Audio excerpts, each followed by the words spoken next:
वो 28 अप्रैल को हमने घोषित किया था। तो अगर हम देखें कि जो पोस्ट कोविड के बाद तो एक बार ये हुआ कि हमारा कस्टमर के साथ में कनेक्ट नहीं है, स्टाफ के साथ में भी HO ZO का कनेक्ट नहीं है, क्योंकि स्वाभाविक है ट्रेवल्स वगैरह सब बंद थे। तो रिज़ल्ट आपने देखा होगा कि 7 से 8 क्वार्टर से बैंक ऑफ महाराष्ट्र जो आपका बैंक है वो काफ़ी पैरामीटर्स पे बहुत अच्छा कर रहा है, कई मामलों में बेंचमार्क्स में इंडस्ट्री में भी नंबर 1 पे है। तो इसलिए हमने ये करीब 3 मई से हमने आउटरीच प्रोग्राम चालू किया है और एक्सपोर्टर्स में कस्टमर कनेक्ट, कस्टमर आउटरीच, तो ये हमने ऑलमोस्ट करीब 35 सिटीज़ में अभी तक में किया हुआ है।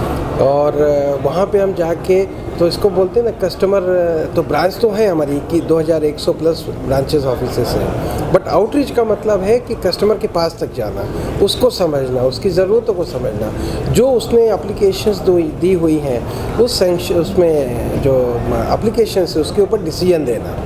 और ऐसे जो होते हैं फंक्शंस आउटरीच प्रोग्राम, वहाँ पे हम उनको बताते हैं कि उनका बैंक कैसा कर रहा है, जो परफॉर्मेंस है। अभी आपने देखा होगा 18 जुलाई को बैंक ने अपने पहली तिमाही के रिज़ल्ट भी घोषित किए हैं।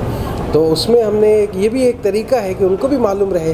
कई बार एप्लीकेशन कोई कस्टमर देता है लेकिन फिर बाद में वो पूछता है कि हमारे एप्लीकेशन का क्या हुआ, कोई लोन एप्लीकेशन है या कोई भी चीज़ है। तो ये भी है कि हम उनको बताएं कि उनका बैंक क्या प्रोग्रेस कर रहा है, कैसे प्रोग्रेस कर रहा है, क्या क्या अच्छी स्कीम्स है बैंक के अंदर में, उनकी बात सुने। कहीं उनको भी लगता है कोई चीज़ की कमी है कहीं पे, चाहे वो कोई भी चीज़ हो सकती है, तकनीकी हो सकती है, सर्विस रिलेटेड, अलग अलग अपने एक्सपीरियंसेस होते हैं। तो कस्टमर आउटरीच का ये जो हमने यहाँ पे आज प्रोग्राम रखा था, इसमें हमारे 4 जोन हैं, एक मुंबई साउथ, मुंबई नॉर्थ, थाने और नवी मुंबई, ये 4 जोन ने मिलके हमने ये किया था।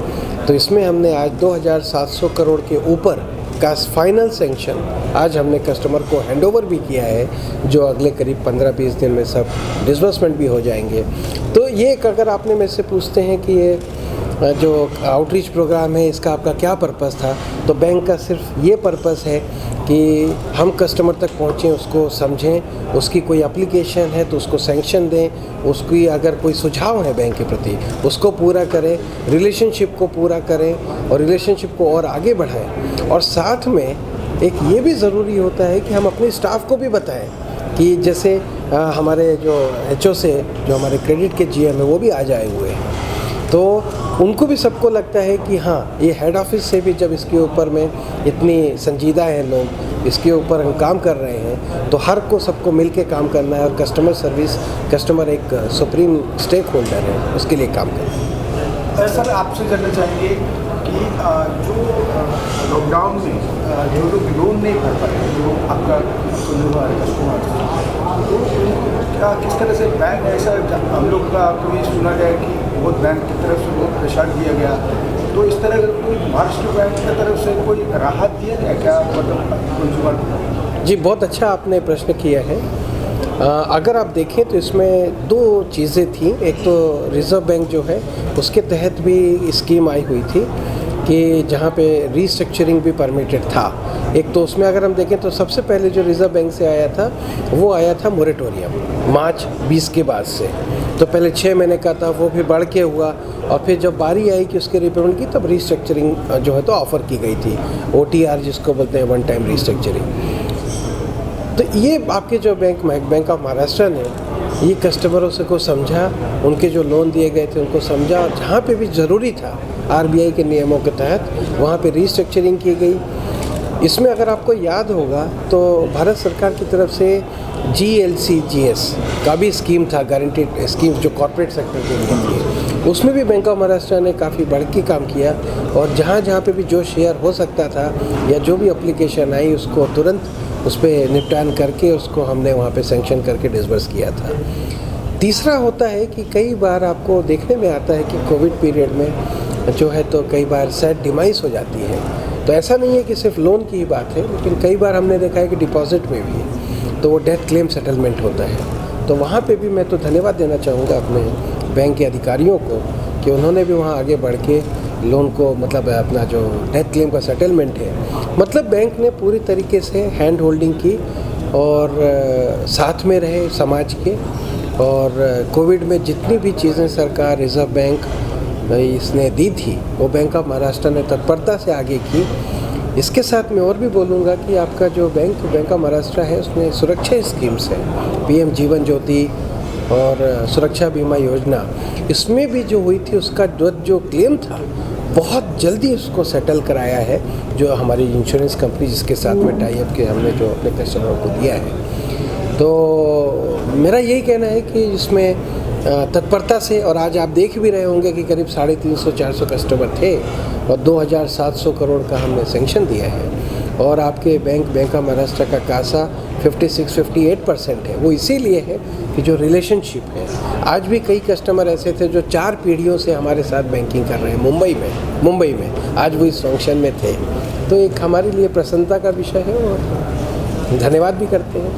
सर, दूसरी बात है कि आपने जो होम लोन में 3 EMI फ्री, मतलब ये सेंक्शन, मतलब इसका पूरा का ये बताइए ना, क्या एग्जैक्टली कस्टमर के लिए क्या आप लोग करना चाहते हैं? देखिए क्या होता है कि एक तो होता है किसी भी होम लोन के फीचर होते हैं, जनरली सभी बैंकों के होम लोन फीचर्स लगभग सिमिलर होते हैं। अगर कोई फ़र्क होता है तो प्रोसेसिंग फ़ी में होता है, दूसरा कोई फ़र्क होता है तो वो रेट ऑफ इंटरेस्ट में होता है, और तीसरा अगर हम बोलें तो जो एक सर्विस होती है, चाहे वो TAT भी आप बोल दें सेंक्शन करने में, और उसके पश्चात में भी आपको इंटरेस्ट सर्टिफिकेट देना है, तो ये 3 चीज़ महत्वपूर्ण होती हैं। चौथी चीज़ हमने जो इनोवेशन के रूप में निकाली बैंक ऑफ महाराष्ट्र ने, तो रेट ऑफ इंटरेस्ट हमने वैसे ही कम रखा था, क्योंकि हमारा जो कासा है वो खुद ही हमारा 56-57-58%, अगर आप मार्च देखेंगे तो 58% कासा है, और अगर अभी का देखेंगे तो 56% जून का कासा है। उसके कारण से हमने तो इसको अपना रेट जो पहले भी था 6.40 रखा था, और आज भी हमारा 7.30 रेट ऑफ इंटरेस्ट है, जो सबसे कम है पूरी इंडस्ट्री में। लेकिन ये आपने जो क्वेश्चन किया कि 3 जो EMI है, ये भी हमने एक कस्टमर के लिए निकाला, क्योंकि जब एक कस्टमर हम पे विश्वास करता है और अपने जो डिपॉजिट्स हैं रखता है, तो हमारा भी फर्ज बनता है कि उनको उनका लाभ अगर बैंक कहीं पे अच्छा कर रहा है तो उसको रेसिप्रोकेट करें। तो उसके तहत हमने उसको 3 EMI फ्री रखा। तो ये 5वें वर्ष, 10वें वर्ष और 15वें वर्ष ये ऐसे है, तो एक लगातार रिपेमेंट होता रहता है। तो वो जो एक है, अगर आप इसको डिस्काउंट करें, तो अगर आप देखेंगे इसको डिस्काउंट करते समय तो 7.30 मैं बोल रहा हूँ, लेकिन अगर इसको डिस्काउंट करेंगे तो कम से कम 22 से 27 पैसे का फ़र्क हो रहा है। तो सर ये जो EMI जो आप फ्री कर रहे हैं, ये आपका बैंक होल्डर के लिए है कि बाहर का कस्टमर के लिए भी होगा? नहीं, ये सभी कस्टमर के लिए जो हमारे साथ में होम लोन ले रहे हैं बैंक ऑफ महाराष्ट्र जी। और सर उसमें मैं एक जोड़ना चाहता हूँ कि ये जो क्यों दिया है, अगर ऐसा पूछोगे तो जो रेगुलर पेमेंट कर रहे हैं कस्टमर, समय पे कर रहे हैं, अगर 5 साल उन्होंने समय पे पहले किस्त चुका दी है, तो 5 साल के बाद एज ए डिलाइट कि उसने अच्छा काम किया, अच्छी रिपेमेंट की है, समय पे किया, उसको गिफ्ट के तहत हम उसको 5 साल के बाद एक EMI फ्री देंगे। उसके बाद फिर से 5 साल अगर वो ठीक से रिपेमेंट कर रहा है तो और एक EMI फ्री देंगे, और 5 साल के बाद देंगे। तो ये इंसेंटिव है एक टाइप का, जो अगर ठीक से रिपेमेंट कर रहा है कोई हाउसिंग लोन। जैसे आदर्श बैंक में अभी होम लोन के लिए रेट्स कम हैं, 8% 7%, तो आपका यहाँ पे भी आप जो बोल रहे थे 27% आप लोग ने रेट में कमी किया, तो कस्टमर नहीं, हम ये बोल रहे हैं कि हमारे बैंक का जो आज भी रेट है 7.30 है, जो सबसे कम है, और ये 3 EMI को अगर फैक्टर करेंगे तो लगभग 0.20 से 0.25 के बीच में और इम्पैक्ट आएगा। 7.2 तो वो आप कर लीजिए 7.30 में अगर कम करेंगे तो वो 7.10 के आसपास ही आएगा रेट, क्योंकि ये 3 तो फ्री हो रही है, तो स्वाभाविक है आपको तो जो भी रेट लगता है वो तो EMI में कन्वर्ट होता है। सर ये क्या ज़ीरो ये होगा, ज़ीरो डिपॉजिट कि आपको या तो 30% पे करना पड़ेगा, जो मूल का जो था रेट रहेगा, ये ज़ीरो ही डिपॉजिट रहेगा कि 30% को पे करना पड़ेगा डिपॉजिट, ऐसे डिपॉजिट जैसा 50 लाख का अगर हाउस है तो उसका 30% पहला पेमेंट करना पड़ेगा, या ज़ीरो ये रहेगा डाउन पेमेंट? नहीं, इसमें डाउन पेमेंट कुछ भी बैंक में नहीं होता है। आपका मार्जिन होता है जो डिफरेंट स्लैब्स में सैलरी के लिए अलग, सबके लिए अलग है। जो 50 लाख का, एक मैं एग्जांपल दे रहा हूँ, 50 लाख का फ्लैट है तो उसमें आप कितना परसेंटेज लोन देते हैं? वो डिपेंड करता है कस्टमर के ऊपर। 80% भी 90% भी देते हैं, वो डिपेंड करता है। पर जनरली अगर आपको स्कीम चाहिए तो पूरी स्कीम तो वेबसाइट पे है कि चाहे वो कार लोन है, चाहे जो भी लोन है, पूरी स्कीम्स है। लेकिन मैं आपको ये बता देता हूँ कि डिपेंडिंग अपॉन, क्योंकि सैलरीड के लिए अलग होता है, बिजनेस क्लास के लिए अलग होता है, उम्र के हिसाब से अलग होता है। तो कोई मान लीजिए हमारा 75 वर्ष तक हम देते हैं होम लोन, तो किसी को अगर 65वें वर्ष में चाहिए, तो it depends upon so many factors, not only on one factor. But as a bank वो 80% भी लोन दे देता है, जो भी टोटल कॉस्ट है, स्टैम्प ड्यूटी, वो काफ़ी चीज़ें होती हैं उनको मिला के, और इवन 85 पे भी दे देता है, 90 पे भी देता है। Depends upon rate of interest थोड़ा ज़्यादा है, अगर उसको ज़्यादा मार्जिन अगर कम कर रहा है वो। सर ऑल्सो अभी जो है करेंटली सारे रेट ऑफ इंटरेस्ट बढ़ाए गए हैं, तो बैंक ऑफ महाराष्ट्र की तरफ से क्या बेनिफिट्स मिलेगा जो कस्टमर्स हैं उनको, अगर उस बारे में कुछ बताएं? क्योंकि देखिए, आपने अच्छा क्वेश्चन पूछा। ये अगर हम देखें तो पिछले 3-4 महीनों में जो बिकॉज इन्फ्लेशन बहुत हाई था, आपने देखा होगा, तो जो हमारे रेगुलेटरी बॉडीज़ हैं, रिजर्व बैंक भी है, तो उन्होंने इसमें बढ़ोतरी की है, 90 पैसे के आसपास की बढ़ोतरी हुई है। तो अक्रॉस द बोर्ड स्वाभाविक है, क्योंकि आप तो 2 चीज़ देखिए, एक तो 90 पैसे हुई है, दूसरा CRR भी 40-50 पैसे बढ़ा था, तो उसका भी इम्पैक्ट आता है, क्योंकि हमको वो रखना पड़ेगा, उस पर कैरी फॉरवर्ड हो जाएगी। तो अगर हम पूरा देखें तो सभी बैंकों में अक्रॉस द बैंक तो स्वाभाविक रेट ऊपर गए, लेकिन फिर भी अगर बैंक ऑफ महाराष्ट्र आप देखेंगे तो आज भी हमारे, जैसे हमने अभी बताया, होम लोन में हमारा आज भी अगर आप फ़र्क देखेंगे दूसरे बैंकों से, तो 15 से 25 पैसे का फ़र्क है। हम आज भी लोएस्ट बकेट में हैं। तो हमने कोशिश ये की है कि स्वाभाविक है कि अगर इकोनॉमिक तरीके पे कोई चीज़ का मूवमेंट हो रहा है बिकॉज ऑफ द इकोनॉमी, तो वो ठीक होता है, एक कंसिक्वेंशियल इम्पैक्ट आएगा सब जगह पे। लेकिन चूँकि हमारे कस्टमर की रिलेशनशिप है, कस्टमर का हमारे पे विश्वास है, और इसीलिए जो बैंक ऑफ महाराष्ट्र का कस्टमर बेस है और जिस लॉयल्टी के साथ में कासा उसको दिखाता है profit, we are the representative of the staff members, we are representative of the customers, stakeholders. क्योंकि अगर स्टेक होल्डर देखेंगे तो गवर्नमेंट ऑफ इंडिया है, दूसरा स्टेक होल्डर रिजर्व बैंक भी है, कस्टमर तो स्वाभाविक के नंबर 1 पे है, तो ये सब हमारे, और स्टाफ भी स्टेक होल्डर है। तो we are the representative if you say as a management, but then we feel happy that the on one side customer is having a very good loyalty support to the bank. Secondly, my staff members are very good, proactive, young, dynamic, innovative.